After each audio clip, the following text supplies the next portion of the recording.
পাঠানোর পর তারা পরিমাপ করে নিয়ে আসবে, এস্টিমেট তৈরি করবে। এস্টিমেট তৈরি এস্টিমেটকে দেবে, এস্টিমেটরা চেক করবে, চেক করে চূড়ান্ত অনুমোদনে এক্সচেঞ্জ করাবে। এক্সচেঞ্জ ওভারঅল দেখে চেক করে অনুমোদন দিয়ে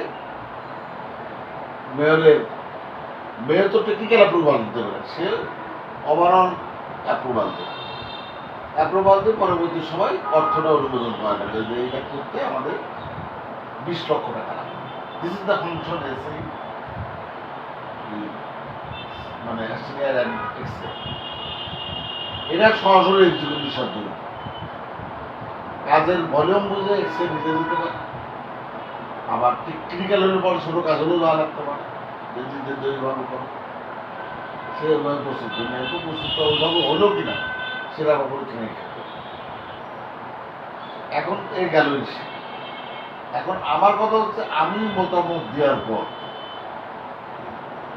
এইটা পরিবর্তন, ধরেন ওখানে যদি ভাইস চেয়ারম্যান দুজন থাকে, একজনের মাধ্যমে গেল ইউনোর কাছে, ধরেন আমাদের প্রধান নির্বাহী কর্মকর্তা দে হ্যাভ নো ফাংশন, সই করা ছাড়া। তারপরে যাবে সে ভাইস চেয়ারম্যানের কাছে, তারও কোনো ফাংশন নেই। তাহলে এই দুইটা টেবিল আলটিমেটলি কিন্তু সময় ওয়েস্টেজ হচ্ছে।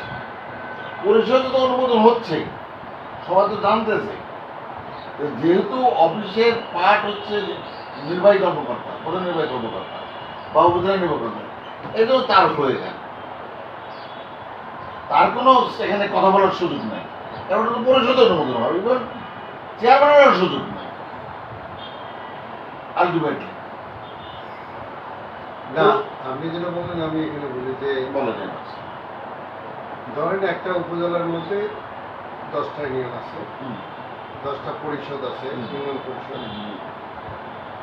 এর সঙ্গে এই যে 17টা যে ডিপার্টমেন্ট উপজেলা পরিষদে ন্যস্ত করা আছে, এটার একটা অফিস আছে, এটার একটা ফাংশন আছে মাঠ পর্যায়ে। এবার ইউনিয়ন বোর্ড আমাদের লোকের অফিসও আছে। আচ্ছা, আছে, ওখানে প্রত্যেকটা ইউনিয়নে একটা অফিস আছে।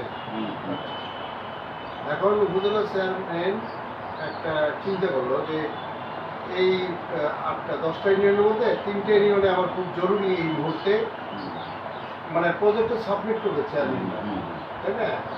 চেয়ারম্যানরা সাবমিট করবে, চেয়ারম্যান তারপরে পিআইও আবার সাবমিট করবে চেয়ারম্যান। এগুলো এই ধরেন আমি এই দুইটা ডিপার্টমেন্ট বা এলজিডি, আমি এখানে একটু ইন্টারফেয়ার করি। সে ধরুন পিআর কাজটাই করে, পিআরের কিন্তু মাঠ পর্যায়ে কেউ যায়, কিন্তু পিআরের এক্সাম্পলটা ভালো হবে না।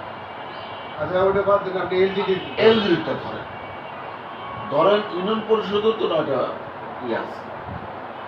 প্রথমে ধরেন যে উপজেলা বাজেট হল, বাজেটে ধরেন সুতারপাড়া ইউনিয়নের জন্য যে এবছরে আপনাদের সম্ভাব্য টাকা দেওয়া হবে 20 লক্ষ টাকা। আপনার 20 লক্ষ টাকার প্রকল্প দাখিল করেন, এটা পরিষদের মিটিংয়ের সিদ্ধান্ত। সুতারপাড়া 20 লক্ষ, আর এক জায়গায় 25 লক্ষ, এরকম হয়ে যাবে। হ্যাঁ কামরান, বলো, বুঝি নাই।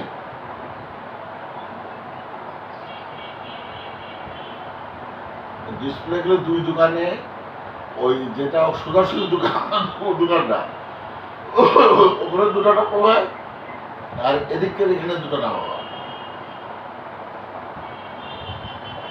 দুটো হবে। আর টেবিল চেয়ার গুলো বামেরটা দিতে পার, টেবিল গুলো আনো বামেরটা না বাবা, কাঁঠাল তলাটা, কাঁঠাল তলাটা।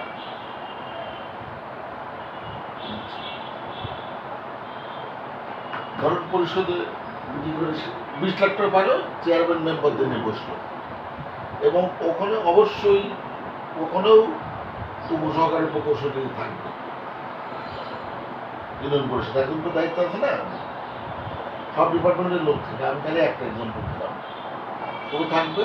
ওখানে সিদ্ধান্ত হলো যে এরকম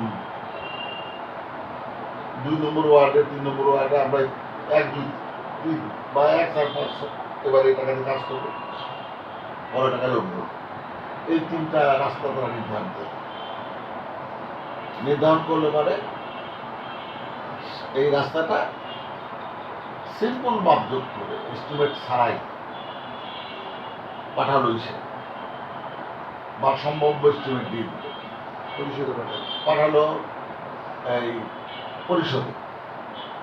ওই পরিষদে ইউনিয়ন পরিষদ পাস হওয়ার পর উনি উপজেলা পরিষদে উপস্থাপন করলেন যে আমার 20 লক্ষ টাকায় এই কাজ। এখন ওই জায়গায় কতটা গণতান্ত্রিক সেটা আপনি বলতে পারবেন। এখন উপজেলা সরকার বললো যে না, 2 নম্বর ওয়ার্ডের কাজ হবে না, এটা 7 নম্বর ওয়ার্ডে দেওয়া লাগবে। এটা কতটুকু আইনসঙ্গত বা গণতান্ত্রিক এটা আপনারা ভালো জানেন আমার চেয়ে।